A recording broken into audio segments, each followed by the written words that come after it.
ఉమ్మడి ప్రకాశం జిల్లాలో ఎండలు తారెత్తిస్తున్నాయి. భానుడి ప్రభావానికి జనం బెంబేలెత్తుతున్నారు.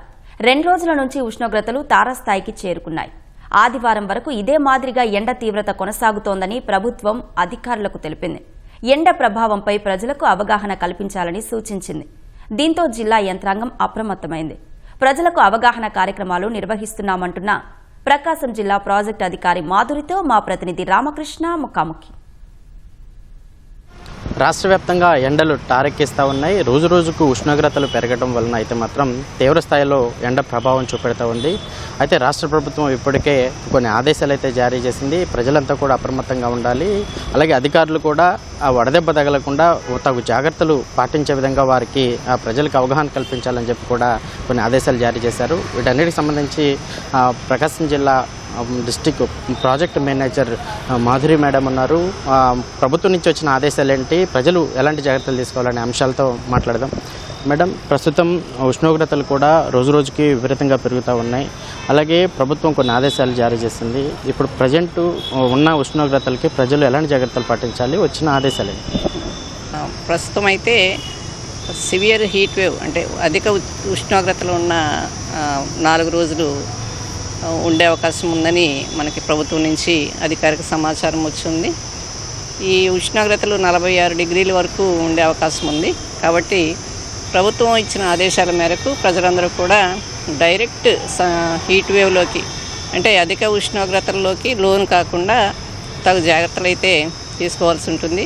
దీనికి సంబంధించి జిల్లా కలెక్టర్ గారైన శ్రీ రాజాబాబు గారు అందరూ డిపార్ట్మెంటల్ హెడ్స్తో ఒక మీటింగ్ అయితే కండక్ట్ చేసి ఉన్నారు. అందులో స్పష్టమైన ఆదేశాలు ఇవ్వడం జరిగింది. ఈ ఉపాధి హామీ కూలీలు ఎవరైతే ఉన్నారో అధిక ఉష్ణోగ్రతల్లో పని చేయకుండా వారి పని వేళలు మార్పు చేయడం జరిగింది. ఉదయం 6 గంటల నుంచే పనిచేస్తూ 10 గంటల వరకు పనిచేసి తర్వాత అవసరమైతే సాయంత్రం పూట ఇంకొక మారు పని చేయవలసిందిగా ఆదేశించారు కలెక్టర్ గారు. మెడికల్ అండ్ హెల్త్ డిపార్ట్మెంట్ నుంచి డిఎం అండ్ హెచ్ఓ గారు ప్రతి పిహెచ్సి పరిధిలోనూ అవసరమైనటువంటి ఓఆర్ఎస్ ప్యాకెట్లు అందుబాటులో ఉంచడం జరిగింది. ఏదైతే వడదెబ్బకు తగలకుండా ముందు జాగ్రత్త చర్యలు ఏమైతే తీసుకోవాల్సి ఉన్నాయో అవన్నీ తీసుకోమని చెప్పడం డిఎం అండ్ హెచ్ఓ గారు ఆదేశించి ఉన్నారు. అదేవిధంగా ఈ ఏదైతే ప్రాథమిక ఆరోగ్య కేంద్రాల్లో కూడా ప్రత్యేకంగా ఒక బెడ్లు కూడా కేటాయించినట్టు చెప్తా ఉన్నారు. ఒకవేళ వడదెబ్బ తగిలిన వాళ్ళు ఆసుపత్రులకు వెళ్ళి ఎలా సంప్రదించాలి, వాళ్ళకి ఎలాంటి వైద్యం అందుతారు? ఇప్పుడు డిఎంఎండ్హెచ్ఓ గారు ప్రతి మెడికల్ పిహెచ్సి సెంటర్లో కూడా ఈ వడదెబ్బకు సంబంధించి ప్రత్యేకించి 1-2 బెడ్లు కేటాయించడం జరిగింది.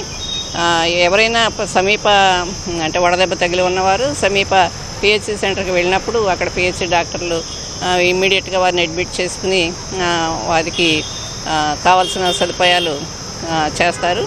అలాగే మన ప్రకాశం జిల్లాలో బాగా అత్యధికంగా ఉష్ణోగ్రతలు ఈ 4 రోజులు నమోదయ్యే ప్రాంతాలు ఏంటి, అక్కడ ప్రజలు ఎలాంటి జాగ్రత్తలు తీసుకుంటారు? మన ప్రకాశం జిల్లాకు వచ్చిన అలర్ట్ని బట్టి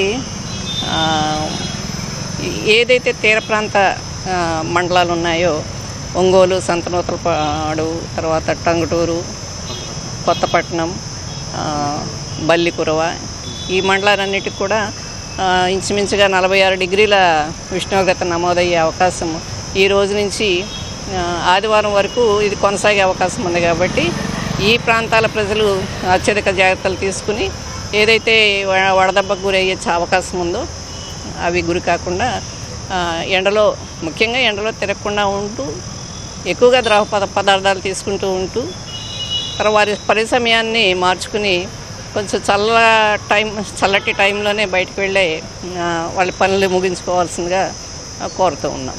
ఏదైతే ఈ తీర ప్రాంతాలు ఉంటాయో అక్కడ ఎక్కువగా ఉష్ణోగ్రత నమోదయ్యే అవకాశం ఉంది. కాబట్టి పని వేళలను అయితే మాత్రం మార్పు చేసుకోవాలి. అదేవిధంగా బయటకు వెళ్ళేటప్పుడు వదులు దుస్తులు వేసుకుంటే వడదెబ్బ తగలకుండా ఉండే అవకాశం ఉంటుంది. అలాగే వడదెబ్బ తగిలిన వారికి అయితే మాత్రం ప్రతి ప్రాథమిక ఆరోగ్య కేంద్రంలో 1-2 బెడ్లు కేటాయించినట్లు కూడా అధికారులు అయితే చెప్తా ఉన్నారు. కెమెరామెన్ శ్రీనివాస్తో రామకృష్ణ, ఈటీవీ న్యూస్, ప్రకాశం జిల్లా.